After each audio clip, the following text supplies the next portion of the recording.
तीसरे बिहार समाज विज्ञान कांग्रेस के उपाध्यक्ष और मगध विश्वविद्यालय के तत्कालीन कुलपति प्रोफेसर एस टी साहिल जी,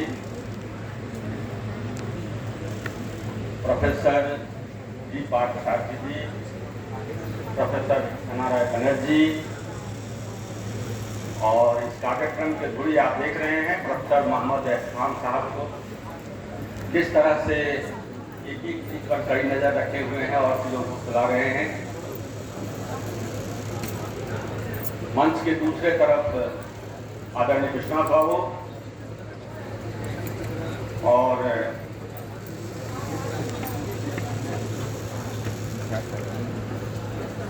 आर.सी. खान साहब, प्रोफेसर अरुण कुमार जी, प्रोफेसर घनश्याम राय, हमारे महासचिव अनिल कुमार राय जी, कोषाध्यक्ष जी शंकर जी, प्रोफेसर विनोद कुमार झा जी, श्री अवधेश जी, प्रधानाचार्य जो विभिन्न विश्वविद्यालय से आए हैं, डॉक्टर अंजनी घोष जो इसके ऑर्गेनाइजिंग सेक्रेटरी हैं, आप सभी को इस तीसरे समाज विज्ञान कांग्रेस के सफल आयोजन के लिए बहुत बहुत बधाई। हम जिस हालात में हैं, 2019 में हम लोगों ने ये यात्रा शुरू की बिहार समाज विज्ञान कांग्रेस की, और बीच में कोविड के कारण से हम लोग थोड़ा ढीले भी पड़े। जब आपके आपके विश्वविद्यालय के कुलपति महोदय जब प्रधानाचार्य थे एन कॉलेज में, तभी उन्होंने कहा था कि अगली कांग्रेस हम कराएंगे, और हम लोग एन कॉलेज में कराने की सोच रहे थे। तब तक में आप यहाँ कुलपति हो गए, हमने बधाई दी और कहा कि आप वहाँ कराएंगे हम लोग। और जिस तल्लीनता से कम समय में आपने इतना सफल आयोजन किया, बहुत बहुत बधाई इसके लिए। मुझे उम्मीद है कि विश्वविद्यालय में अकादमिक वातावरण को थोड़ा बेहतर करने में यह आयोजन आपको बल देगा, माहौल बदलेगा। विषय के लिए जब चयन की बात आई थी तो हम लोग विभिन्न विषयों पर चर्चा कर रहे थे, और समसामयिक होना चाहिए, परिस्थितियों के अनुकूल होना चाहिए, चर्चा का विषय होना चाहिए। इसलिए सबकी राय से वृद्ध विषमता और न्याय विषय पर हम लोगों ने इनको रखा। अभी अंजनी जी कह रहे थे कि सबको भूख लगी है, बहुत देर नहीं बोलिएगा।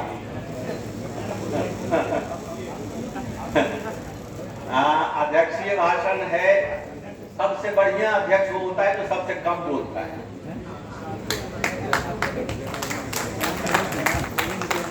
तो लेकिन मेरी व्यवस्था ये है कि समाज विज्ञान कांग्रेस के पृष्ठभूमि में जिन बातों को रखते हुए हम लोगों ने इसकी शुरुआत की थी, आज से 2 दिन आप लोग बहस करेंगे।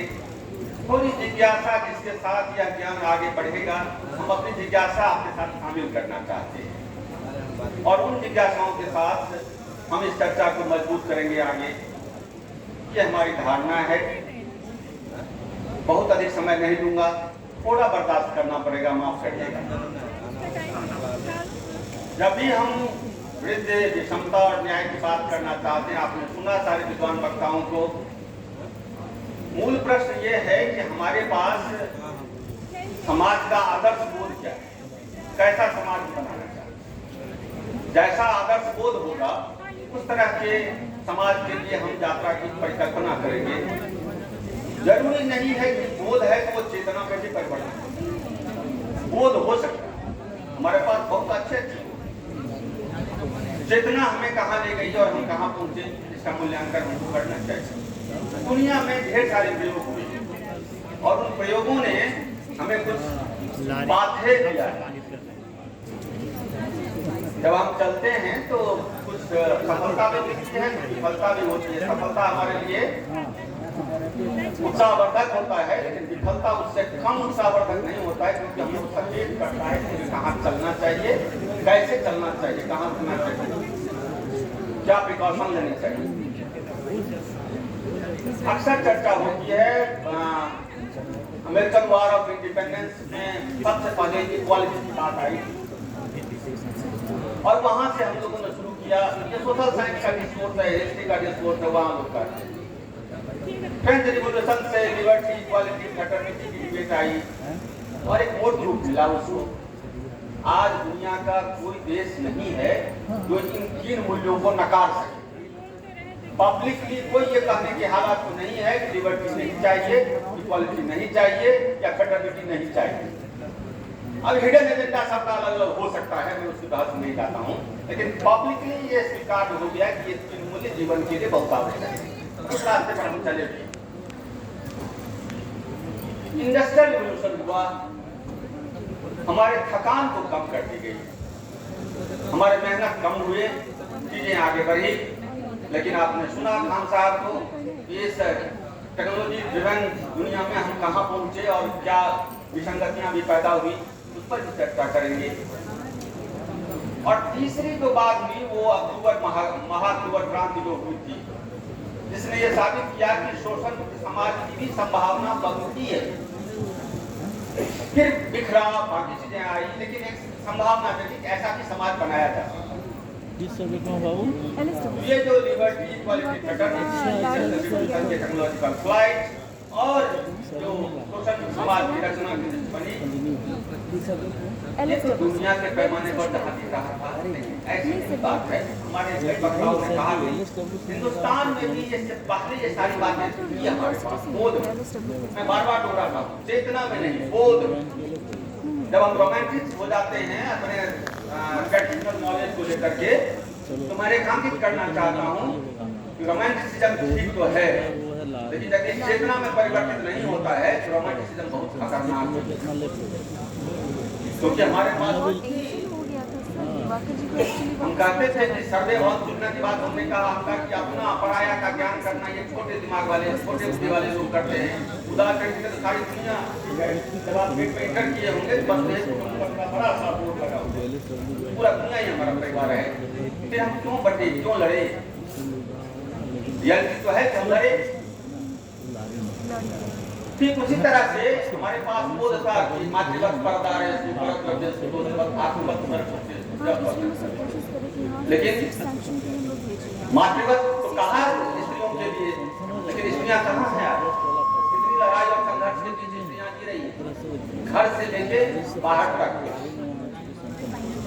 हमारे पास बोध था। आप में से किसी ने चर्चा में की कि पेट भर खाने की चूक तो है। गीता में ये वाक्य है कि पेट भर खाने की चूक है। जावत प्रिय जगतम तावत सत्रम ये देना, तब तक खाइए। लेकिन उससे अधिक अगर आप लेते हैं वो चोरी है, ये गीता का। और उसके लिए दंड है। और दंड क्या है? जो ट्रेडिशनल रोमांटिसिज्म में जाना चाहते हैं उनके लिए बात कह रहा हूँ। उसके लिए दंड है ऐसे व्यक्ति को जो धनवान है और कंजूस है, जो अपने लिए धन इकट्ठा करता है, संग्रह करता है, ऐसे व्यक्ति को, जो जरूरत से अधिक संपत्ति रखता है, ऐसे व्यक्ति को मजबूत पत्थर के शिला में बांधकर नदी में डुबा देना है। वामन भस्य निवेश जब्यो गले बद्धाम दृढ़ाम शिवा धनवंत मदातारम दरिद्रम दातपट। यह धनी ही नहीं, जो आलसी दरिद्र है उसके लिए भी है। कर्म प्रधान है, करना चाहिए। लेकिन क्या इस डेमोक्रेसी में इसको न्याय विधान के साथ रख सकते हैं हम? नहीं, न्याय हमें अनुमति नहीं देती है लोकतंत्र। इतना ही नहीं, हमारे पास बुद्ध का एक दर्शन आया सामने, जिसने कहा कि उससे पहले तक हम समझते कि पुनर्जन्म है, पिछले का किया हुआ पाप है, जिसके कारण सारा दुख होता है। बुद्ध ने इस मिथ को तोड़ा। उसने कहा कि नहीं, दुख है तो उसका कारण है और उसका निवारण है, वो यही होता है। और उसके लिए उन्होंने पंचशील का मंत्र दिया, अहिंसा, सत्य, अस्तेय, ब्रह्मचर्य, असंग। अब ये जब ये संग्रह होगा तो चोरी भी होगी और हिंसा भी होगी। प्रकारांतर से बुद्ध भी असंग्रह के पक्ष में खड़ा हुए। हम आज भी बुद्ध को नहीं जानना चाहते हैं। ज्ञान की धरती पर बैठे हुए हम लोग, जहां बुद्ध को ज्ञान मिला, हम चर्चा भी करते हैं लेकिन असंग्रह की तरफ नहीं चलते। पल की बात हो रही थी, चर्चा होगी। कबीर ने तो कहा था संतोष की बात, साईं इतना दीजिए जामे कुटुंब समाज, मैं भी भूखा न रहूं, साधु न भूखा जाए। तो कहाँ चला गया मेरा, क्यों हम धनार्जन कर रहे हैं?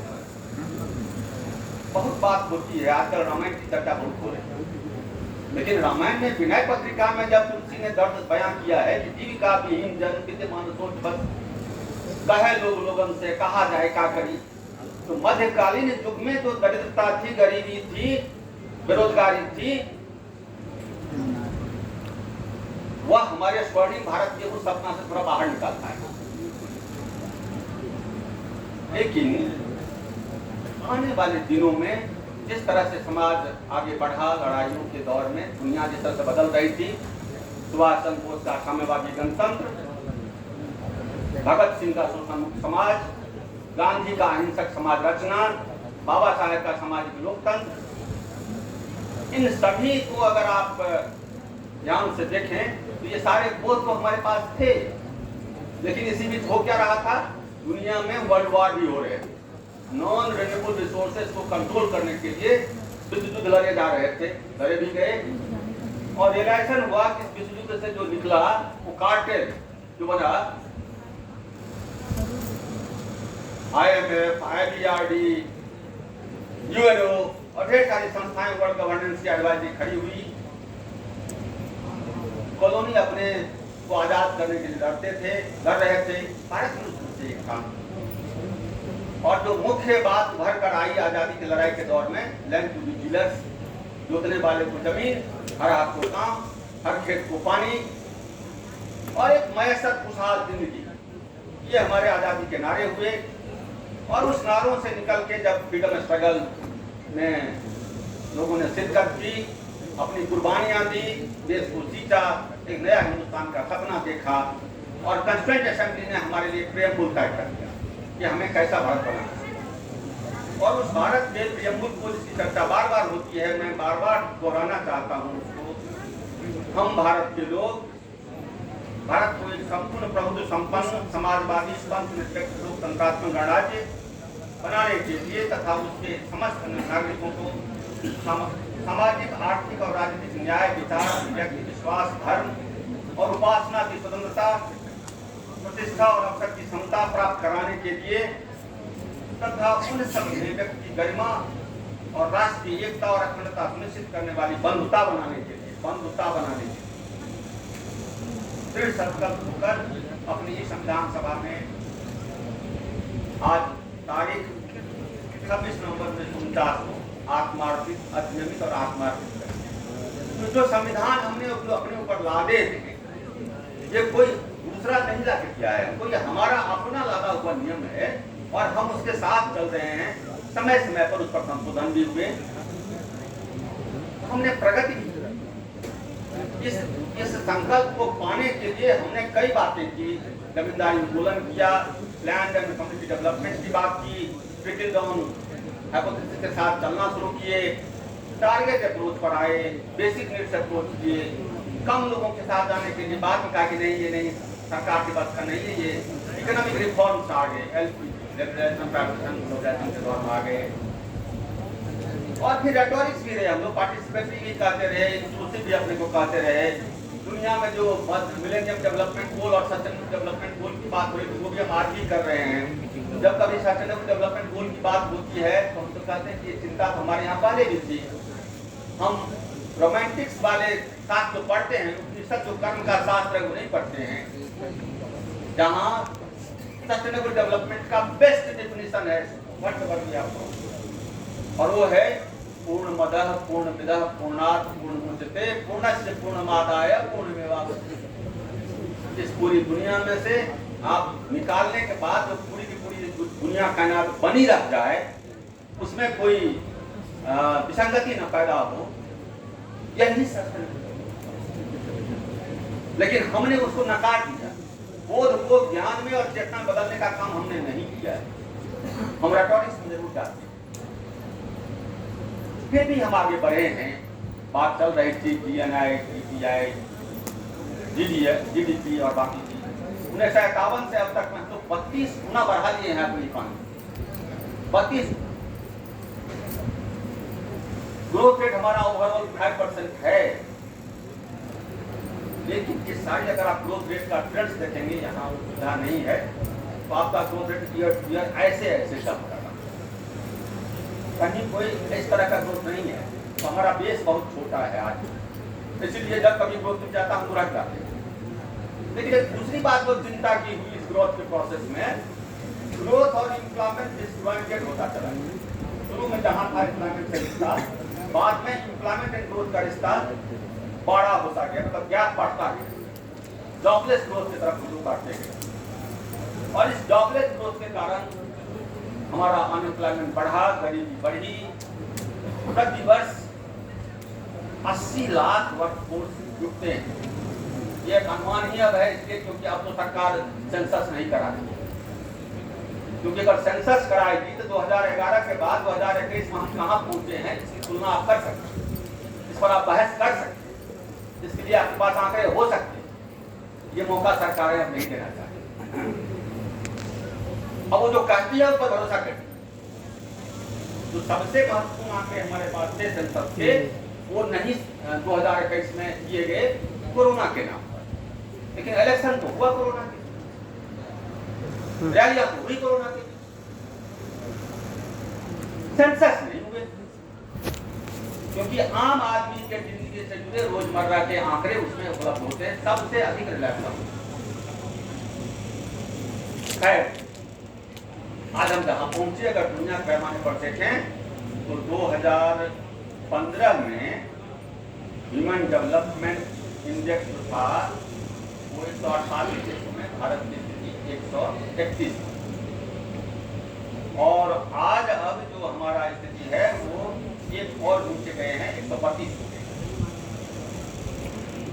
ग्लोबल हंगर इंडेक्स में हम 104 थे, वो घट के अब और नीचे चले गए हैं, अब 107 हो गए। हमसे ऊपर मात्र 15 थे, 122 देशों में है, बाकी सब हमसे आगे हैं। इवन जिसको हम लोग बार बार गिनते रहते हैं हमारे सराउंडिंग्स के, वो सारे देश हमसे आगे हैं। तो चाहे बांग्लादेश हो, नेपाल हो, श्रीलंका हो, पाकिस्तान हो, ये सभी हमसे आगे। Even global hunger index. एक बात हमारे मुख्य अतिथि करके चले गए थे, बहुत अच्छी बात उन्होंने कही। उनको लगता है इस बात पर विशेष गहन होना चाहिए अध्ययन कि जो पर कैपिटा प्लान एक्सपेंडिचर है, गरीब राज्यों को हिस्सेदारी कम मिली। यह गरीब राज्य के विकास का सबसे बड़ा बाधा का कारण है। हम तरीके जो भी अपनाएं उस पर बहस अलग से कर सकते हैं कि किस कमिटी के किस फार्मूला से कहाँ हम पहुंचे हैं। लेकिन अगर बढ़ाए भी हैं गरीब राज्यों के लिए पर कैपिटा प्लान एक्सपेंडिचर, तो गरीब राज्यों को बाकी राज्यों की तुलना में कम मिलेगा। जिसके कारण से अगर आप देखेंगे पर कैपिटा इनकम में अंतर, तो भारत का औसत per capita income latest development data है वो 92,000 स्थित मूल्य पर, और बिहार का 31,000, 3 गुना से कम। अगर आप बिहार का कर्नाटका से तुलना करें तो 5 गुना कम है बिहार। हरियाणा 5 गुना से अधिक कम है बिहार। तो अगर हम औसत भी करते हैं तो 3 गुना नीचे आ गया। एक दूसरा तथ्य जो सामने आया कि लगातार विभिन्न राज्यों के आय में विषमता बढ़ी है, विचलन गुणांक कहते हैं, विचलन गुणांक लगातार बढ़ता गया है। और बिहार में आ जाइए तो बिहार का प्रति व्यक्ति आमदनी जो औसत 31,000 है, पटना का प्रति व्यक्ति आमदनी 1,31,000 है, और शिवहर का प्रति व्यक्ति आमदनी 19,955 है। अब दिखता ये है कि शिवहर और शिवहर जैसे 26 राज्य हैं जो 20,000 के नीचे आमदनी वाले हैं। मात्र 6 ऐसे राज्य जिले हैं जिसकी आमदनी 20 से 40,000 के बीच है, और एक अकेला पटना है जो 1,31,000 है। जिस तरह का प्रति व्यक्ति आमदनी है, रीजनल डिस्पैरिटी है, वो जिला से लेके राज्य और राज्य से लेके देश के स्तर पर दिखता है। हम कहा लिखते हैं, और इस सब का असर हुआ। गरीबी उन्मूलन के कार्यक्रम हुए, गरीबी रेखा से लोग नीचे आए हैं, गरीबी कम हुई है, लेकिन नंबर ऑफ पुअर्स अभी भी बढ़ ही रहे हैं।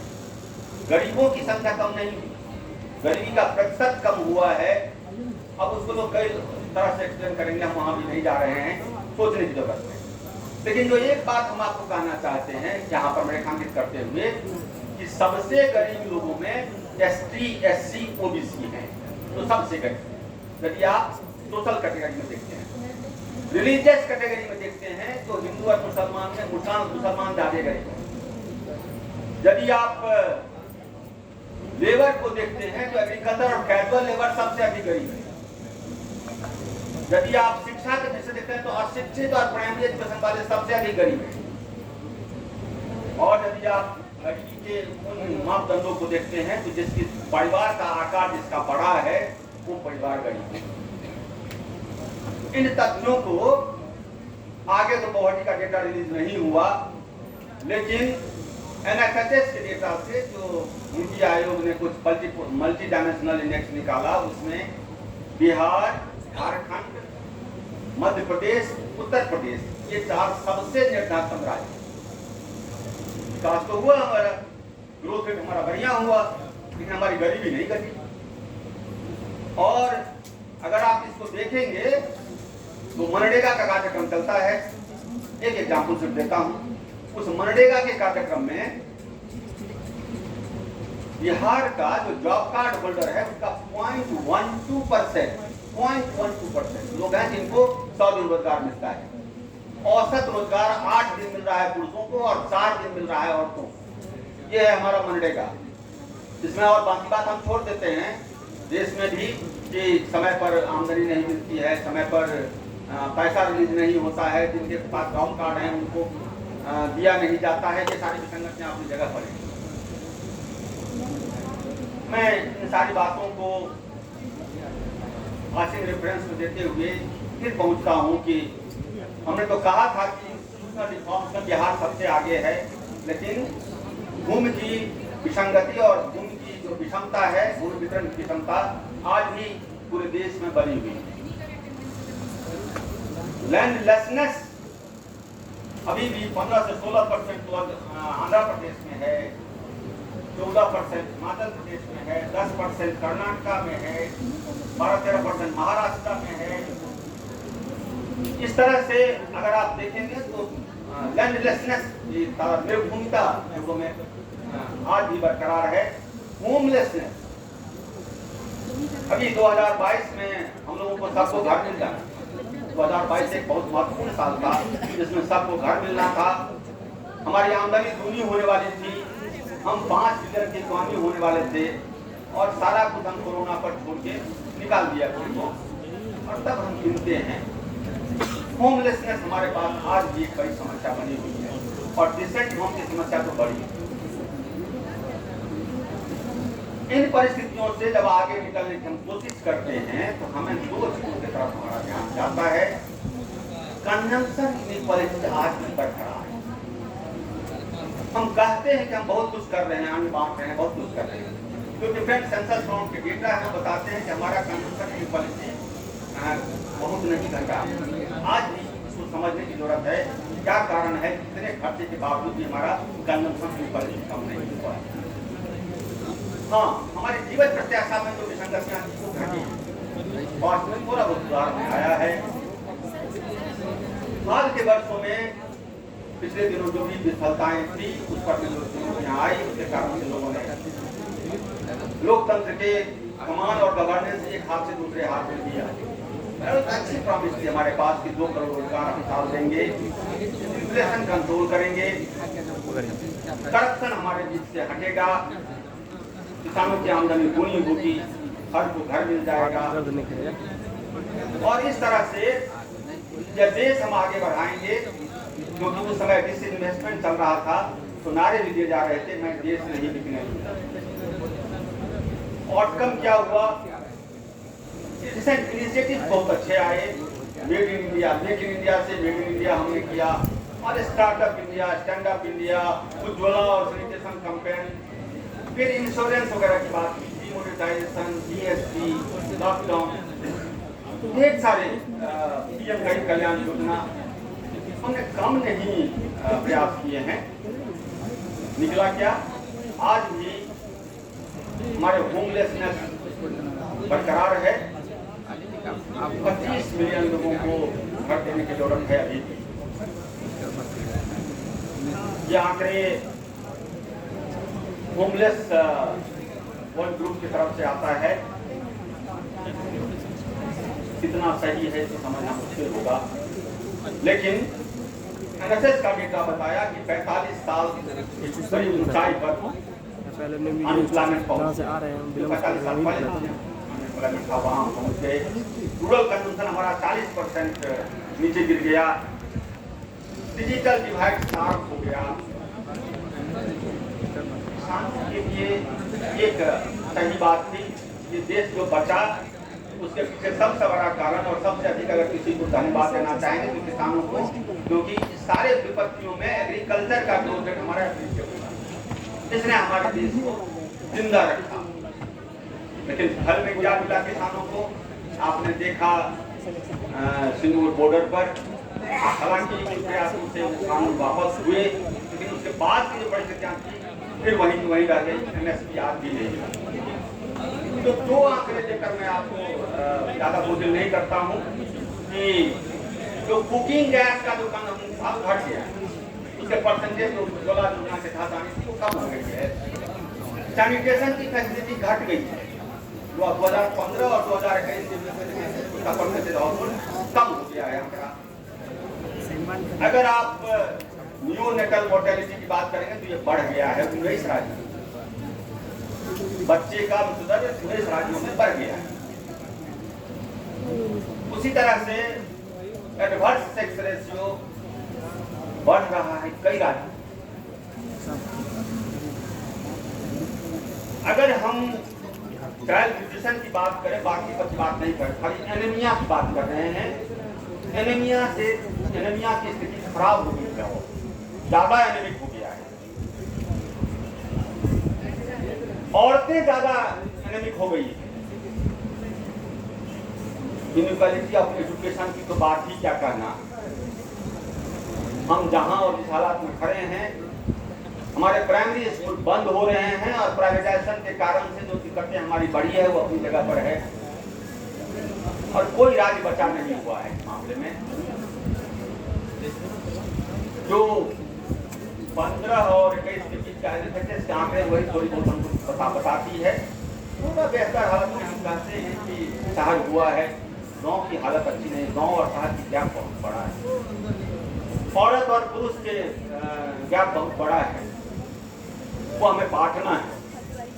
डिजिटल तो हम बहुत बात करते हैं, डिजिटल इंडिया भी करनी है। 35% लोगों के पास में एक बार सभी जो इंटरनेट यूज कर सकते हैं, ऐसे 37% लोगों का आंकड़ा है। अब उनमें कई बार होंगे, कई बार कर रहे होंगे, ऐसे भी लोग होंगे। यदि इन चीजों को हम देखते हैं और तब हम आते हैं कि हमारे यहाँ हायर एजुकेशन की क्या स्थिति है। बिहार का कॉलेज डेंसिटी पॉपुलेशन के हिसाब से सबसे कम है। हमारा पॉपुलेशन जितना है, हम कॉलेज नहीं खोल रहे हैं, जो कभी पहले खुले थे उसी को हम संभाल नहीं पा रहे हैं। वहाँ शिक्षक नहीं है। बहुत बड़ी चुनौती होगी हमारे वाइस चांसलर साहब को अपने यूनिवर्सिटी को कैलेंडर को ठीक करना, इम्तहान ठीक से कराना, पढ़ाई ठीक से कराना, विभिन्न विषयों की तालीम ठीक से दिलाना। विभिन्न विश्वविद्यालयों में, बिहार ही नहीं पूरे देश में ये तासीर है। इन सबको जोड़ते हुए अब एक बहुत अच्छी रिपोर्ट आई है, जरा उसको ध्यान से देखिए। World inequality report Thomas Piketty के साथ लोगों ने मिलकर तैयार किया है। इंडिया का एक अलग से चक्कर है और वो बताता है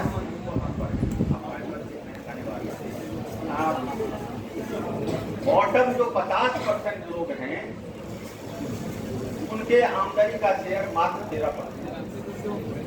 50% लोगों का पूरे देश की आमदनी का शेयर मात्र 13%। और जो ऊपर के 10% लोग हैं उनके आमदनी का शेयर 64%, 57%।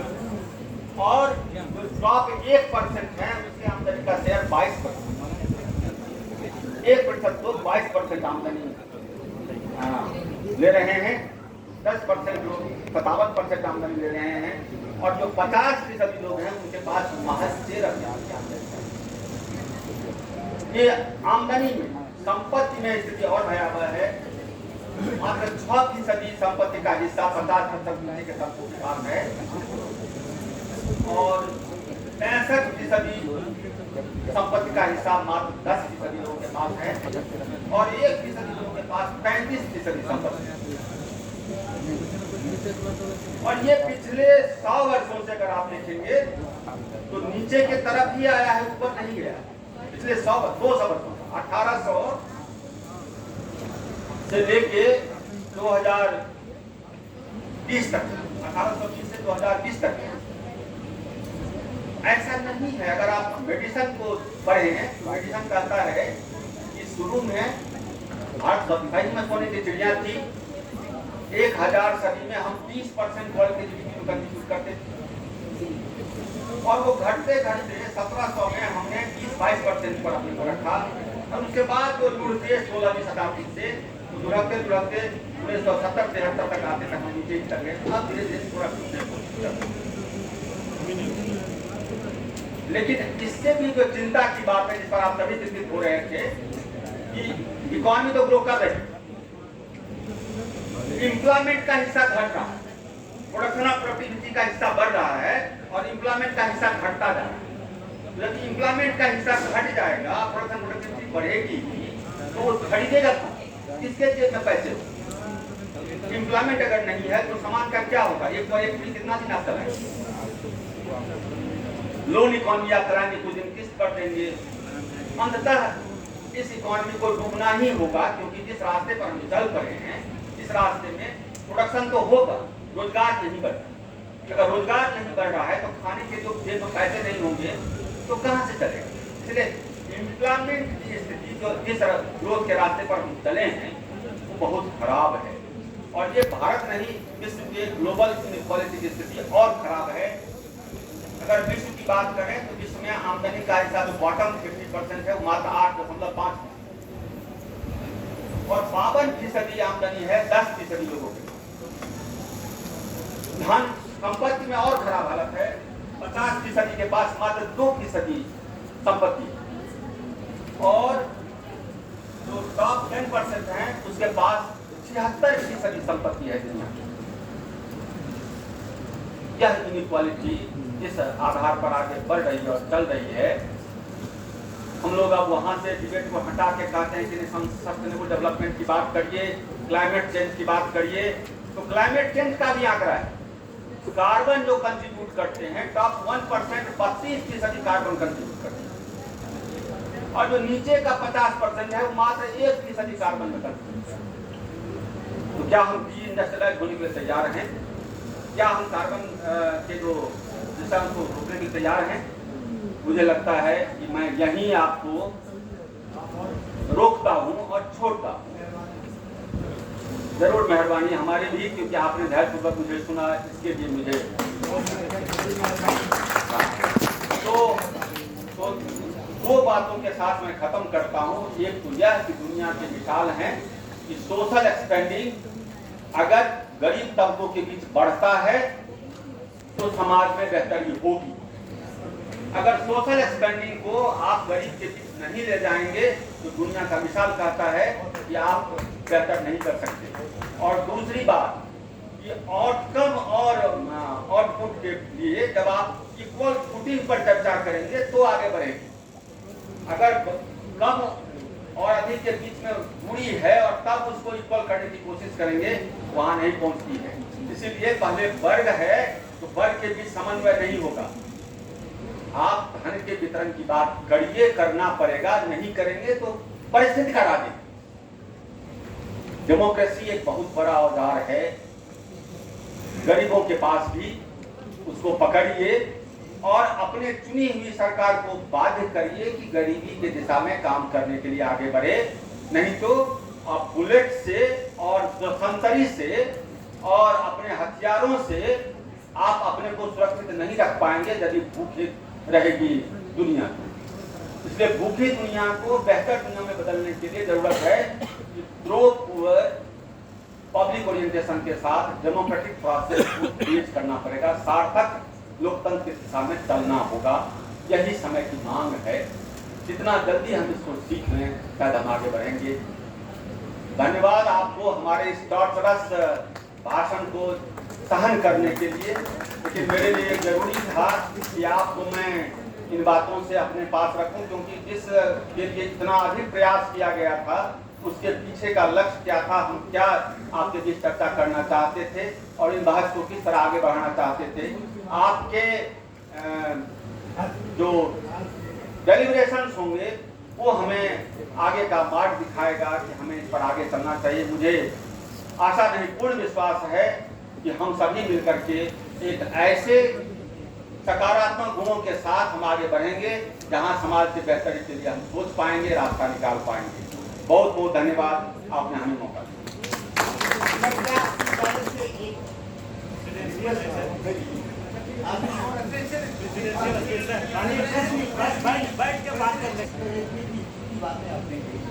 वो हम लोग वो जितने फैक्ट्स आए हैं, जितने इंफॉर्मेशन आए कैसे पहुंचे, बाद में बात करते हैं।